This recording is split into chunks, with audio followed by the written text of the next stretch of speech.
सभी विद्यार्थियों का इस YouTube चैनल भोज एकेडमी में स्वागत है। तो आज के वीडियो में हम लेकर के आए हैं कक्षा 9th के इतिहास का भाग 2 अध्याय 4 वन समाज और उपनिवेशवाद के जो आपके प्रश्न बैंक आई है, नवीन प्रश्न बैंक लोक शिक्षण संचालनालय के द्वारा और ब्लूप्रिंट आधारित महत्वपूर्ण प्रश्नों वाली, तो उसके प्रश्नों को देखिए। तो यह अध्याय 4 के प्रश्न है और आप देखेंगे कि अध्याय 4 से आपको कुल 4 अंक के प्रश्न आएंगे, जिसमें 1 अंक के 2 प्रश्न और 2 अंक का 1 प्रश्न रहेगा। तो देखते हैं, हम सही विकल्प चुनिए। तो भारतीय वन सेवा की स्थापना कब हुई? भारतीय वन सेवा की स्थापना 1864 में हुई है। उसके बाद देखिए, भारतीय वन अधिनियम कब पारित हुआ था? तो भारतीय वन अधिनियम 1865 में पारित हुआ था। वनों के लुप्त होने की प्रक्रिया क्या कहलाती है? तो वनों के लुप्त होने की प्रक्रिया वन विनाश कहलाती है। इंपीरियल फॉरेस्ट इंस्टीट्यूट की स्थापना कहाँ हुई? तो इंपीरियल फॉरेस्ट इंस्टीट्यूट की स्थापना देहरादून में हुई। घुंघटू खेती एक स्थान पर कितने वर्ष तक के लिए की जाती है? तो ये 2 वर्ष के लिए की जाती है। उसके बाद में आरक्षित, सुरक्षित और ग्रामीण किसकी श्रेणी में रखे गए हैं? तो ये वनों की श्रेणियां हैं। श्रीलंका में झूम खेती को क्या कहा जाता है? श्रीलंका में झूम खेती को चेना कहा जाता है। फिर हम देखते 2 अंक वाले प्रश्न। औपनिवेशिक काल में वन प्रबंधन में आए 2 परिवर्तन को लिखिए।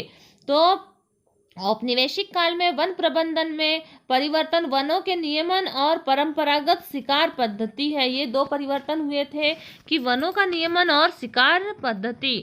तो देखिए, वनों के नियमन में प्रभाव और यूरोपीय उपनिवेशवाद का सबसे गहरा प्रभाव झूम और घुंघटू खेती की प्रथा पर दिखाई पड़ा। सरकार ने घुंघटू खेती पर रोक लगाने का फैसला किया। उसके परिणाम स्वरूप उसने समुदायों को जंगलों में अपने घरों से जबरन विस्थापित कर दिया गया। परंपरागत शिकार प्रथा प्रभाव और औपनिवेशिक शासन द्वारा परंपरागत शिकार प्रथा को गैर कानूनी घोषित कर दिया गया। इसके कारण कई जातियों को अपने जीविका से हाथ धोना पड़ा और वे तो सरकार की निगरानी में फैक्ट्री, खदानों और बागानों में काम करने के लिए मजबूर हो गए। तो ये 2 मुख्य परिवर्तन आए थे औपनिवेशिक काल में। झूम खेती किसे कहा जाता है? झूम खेती जंगलों में कुछ भाग में बारी बारी से काटा जाता है और मानसून की पहली बारिश के बाद इस राख में बीज बो दिया जाता है और अक्टूबर नवंबर में फसल काटी जाती है।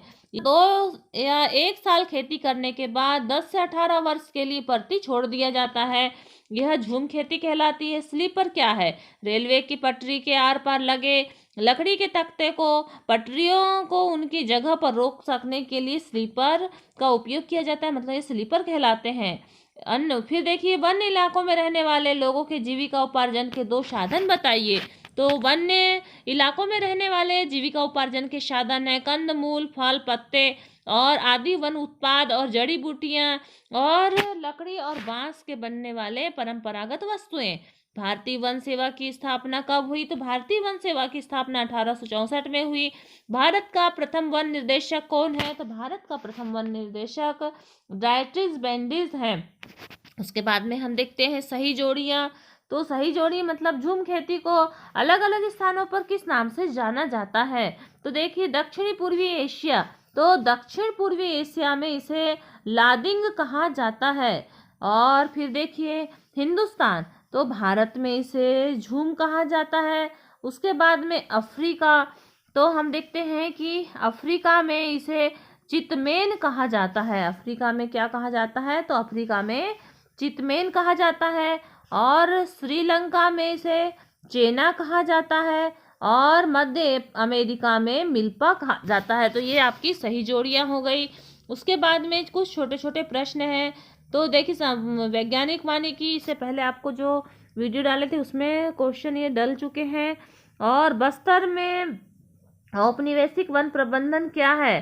तो और युद्ध से जंगल प्रभावित कैसे होते हैं, ये आप लिख सकते हैं। औपनिवेशिक काल में रहने वाले 2 वन्य जातियों के नाम और निवास स्थान और अपराधी कबीले से क्या तात्पर्य। इस प्रकार से यह आपका इस प्रश्न बैंक का अध्याय 4 हुआ। और नेक्स्ट वीडियो में अगले पार्ट के प्रश्न उत्तरों के वीडियो डाले जाएंगे। तो लगातार वीडियो को प्राप्त करने के लिए आप इस चैनल को सब्सक्राइब करें, बेल आइकन दबाएं और वीडियो को अधिक से अधिक छात्र छात्राओं तक शेयर करें ताकि सभी छात्र छात्राओं तक महत्वपूर्ण जानकारी पहुंच सके। धन्यवाद।